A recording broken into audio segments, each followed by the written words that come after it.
Yep. Jason in space. I have no jokes. I don't want to scare anyone, but I'm going to give it to you straight about Jason. Did you know that a young boy drowned?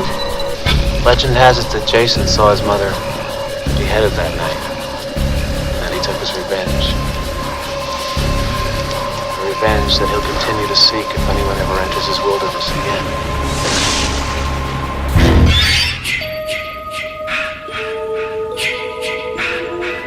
Jason X tells the story of a studio that could still not make that Freddy vs. Jason movie, so they decided to just put Jason Voorhees in space. Yes, after turning Jason into a body-possessing worm, they decided to also put him in outer space. New Line Cinemas has managed to overthink 2 Friday the 13th movies. And after how terribly received Jason Goes to Hell was, you would think that they would want to play it safe. I mean, that's what always happens when a risky installment bombs. They go back to basics and they usually stick with it. And it doesn't help that we're at that point in any given slasher franchise where the slasher villain turns into some cheap parody of themselves. A trend that has resulted in such gems as Halloween Resurrection and Freddy's Dead: The Final Nightmare. However, to be fair, I don't think this film is as hated as those other films. At least it doesn't provoke the same level of animosity from fans. That's probably because that it's so hard to take seriously. I mean, the saving grace of Jason X is that it's impossible to watch with a straight face. This is basically a multi-million joke. An ugly,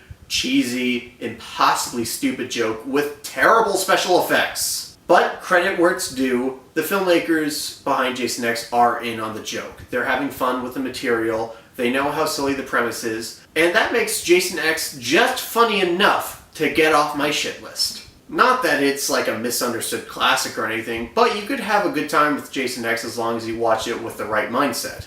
Of course, the wrong mindset would be to watch it as a Friday the 13th movie, because this could not be more removed from the tone or the atmosphere of the previous installments, even compared to Jason Goes to Hell. I mean, for as weird and batshit insane that movie was, it still had an atmosphere that was very in tune with those other movies. I mean, just from the opening scene, you can tell that Jason X is not going to carry over any of the real horror elements or the suspenseful elements of those previous movies. It's going to take on a totally different vibe that has nothing to do with the previous installments. You got these weird credits I think are trying to be like cool or hip or whatever, I don't know. You got Jason locked up in a facility, and then you got some military guys who are coming in trying to whoa, wait. Is that David Cronenberg? It is David Cronenberg! They got David Cronenberg to be in a Friday the 13th movie? Are they trying to be even more confusing than the last one? What? I mean, how did they get the guy who made Videodrome to be in Jason X? Whatever, weird cameos aside, we are introduced then to Rowan, who basically serves as our protagonist. She's the character who's going to be trying to really stop Jason throughout the course of this movie. She's going to be trying to stop his reign of terror and put him down once and for all. And to my surprise, at least, she turned out to be actually a pretty engaging character. She made it a lot easier for me to go along with this weird plot and engage myself with it because she had understandable motivations. She was a very smart and resourceful character, especially compared to the other types of final girls you get in some of these movies.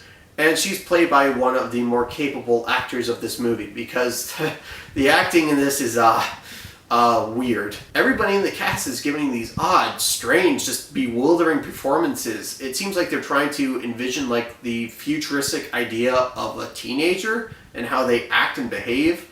But, I mean, this movie just doesn't put enough thought into that concept or that direction that it just falls flat and becomes this weird, awkward thing to watch. But again, Rowan was a competent character. She was very easy to root for, and she just turns out to be a more capable character than I was expecting. Despite the actual dumbness of the plot, Jason X actually tries to be a little bit smarter than you would imagine. It has this meta, self-aware sense of humor, kind of carried over from the last movie. It has some legitimately clever sequences, and it has these highbrow, weird, artsy references that feel totally out of place. There's, of course, Mr. Fly for a white guy over here, but they also evoke Solaris by Andrei Tarkovsky.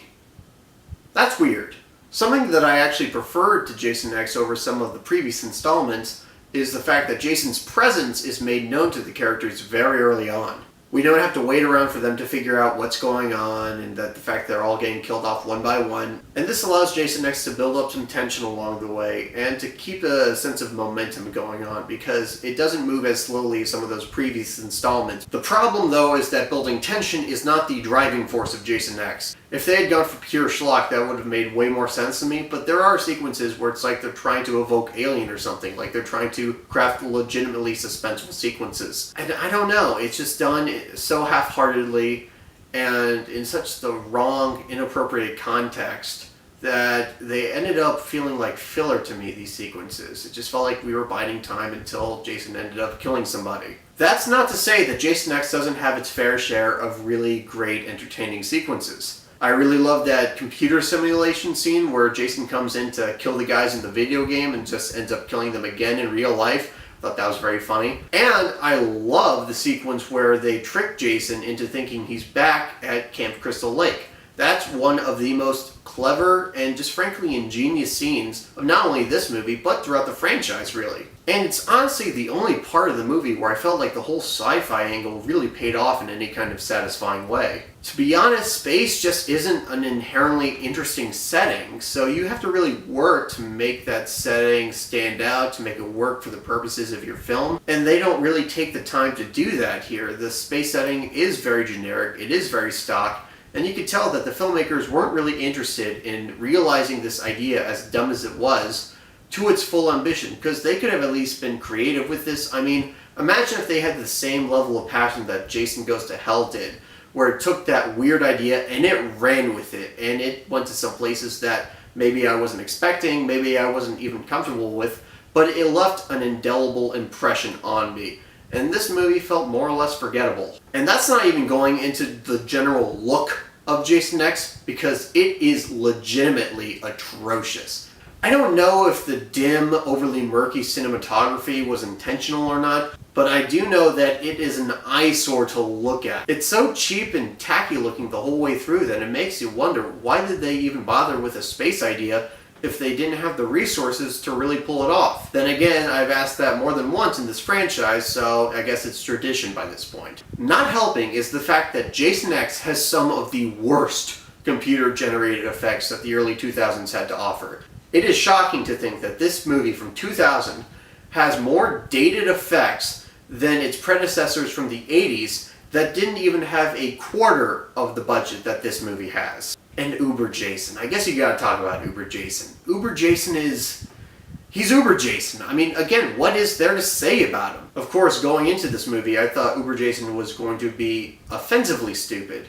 But in the context of the actual movie, I just found it to be another silly idea. Maybe the most positive thing I can say about Jason X is the fact that it is harmless. It doesn't hurt the other movies in any way. It doesn't stain or tarnish the legacy of this franchise like some of those other movies I mentioned previously. You can watch it without thinking about how it affects the rest of the franchise. I mean, that's how detached it is, and I guess that's really a saving feature about it, because if it were trying to connect itself more heavily to the other movies, it would probably be a lot more glaring just how jarring of a shift it was. And it doesn't humiliate Jason as a character. In fact, it gives him some of his most badass and memorable kills.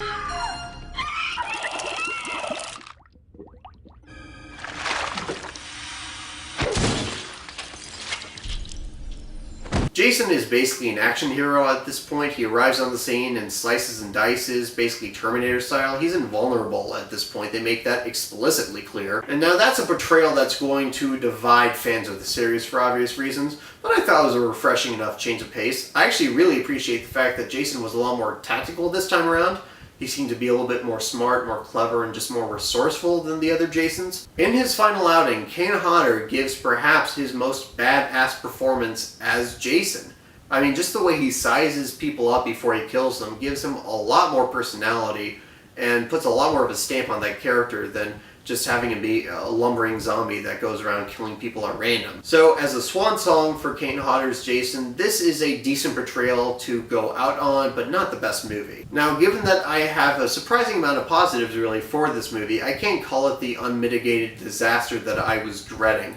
But at the same time, I can't say that it transcends its flaws enough to become some sort of hidden gem. I certainly wasn't miserable watching Jason X, but I can't ever see myself revisiting it either. it's really not a movie I have strong feelings for one way or the other. It has some good kills, some decent characters, a very interesting portrayal of Jason, and it has enough saving features to make it worth seeing probably, but that cinematography, that lazy generic space setting, just the way they fail to really execute this idea in any sort of memorable way, just it does make it kind of a bummer to sit through at times because they could have done something interesting, but they didn't really take the time to develop it. So guys, those are my thoughts on Jason X. Did you love it? Did you hate it? Comment your thoughts below and join me next time when we talk about the movie that New Line Cinemas actually wanted to make this whole time.